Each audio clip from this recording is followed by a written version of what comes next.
अंबरनाथ पश्चिम के पोद्दार स्कूल और अंबरनाथ पूर्व के आर्या गुरुकुल स्कूल में मनसे विद्यार्थी सेना की एंट्री। मनसे के विद्यार्थी सेना के कल्याण जिला अध्यक्ष धनंजय गुरु और मनसे के अंबरनाथ शहर संगठक यूसुफ शेख के नेतृत्व में अंबरनाथ शहर मनसे विद्यार्थी सेना के शहर अध्यक्ष सचिन अंबोकर, शहर संगठक घनेश्वर सालवी, शहर सचिव मनीष बोरे, शहर उपाध्यक्ष अमोल अंबोकर और विभाग अध्यक्ष विमल पांडे, इन सभी द्वारा पोद्दार स्कूल और आर्या गुरुकुल स्कूल में स्कूलों के बोर्ड जो अंग्रेजी में है उसको लेकर स्कूल मैनेजमेंट को दिया 15 दिनों का अल्टीमेटम। निवेदन पत्र में स्कूल मैनेजमेंट से 15 दिनों में बोर्ड मराठी में करने को कहा गया, वरना कायदे से कार्रवाई की जाएगी। स्कूल द्वारा मनसे का निवेदन पत्र स्वीकार करने के बाद मैनेजमेंट से बात करने का आश्वासन दिया गया।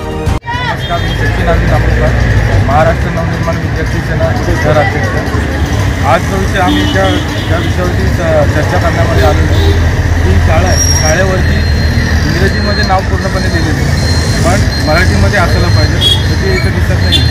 गव्हर्नमेंटचा नियम लागू होऊन बहुतेक खूप महिने झालेले तरी त्यांनी हा नियम पाळलेला नाही।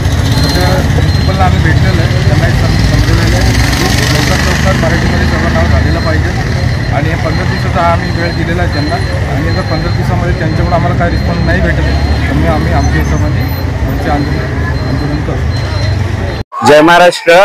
आज महाराष्ट्र नवनिर्माण विद्यार्थी सेना अंबरनाथ आणि आमचे जिल्हाध्यक्ष धनंजय गुरव यांच्या मार्गदर्शनाखाली आज आम्ही पोद्दार इंटरनॅशनल शाळेला भेट दिली होती। आमची मागणी फक्त एवढीच आहे की जे आपले गव्हर्नमेंट गाईडलाईन्स आहे याप्रमाणे शाळेची नावाची पाटी ही मराठीत करण्यात यावी, ठीक आहे। आणि यासाठी आम्ही त्यांना निवेदन केलंय, त्यांच्याकडून आम्हाला सकारात्मक तसा प्रतिसाद मिळालाच आहे आणि त्यांनी आम्हाला आश्वासन केले की त्यांनी त्यांच्या मॅनेजमेंट सोबत बोलून वगैरे चर्चा करून ती लवकरात लवकर बदलणार आहेत। 15 दिवसात जर नाही झालं तर आम्ही त्याच्यावर काय ती योग्य कारवाई करू।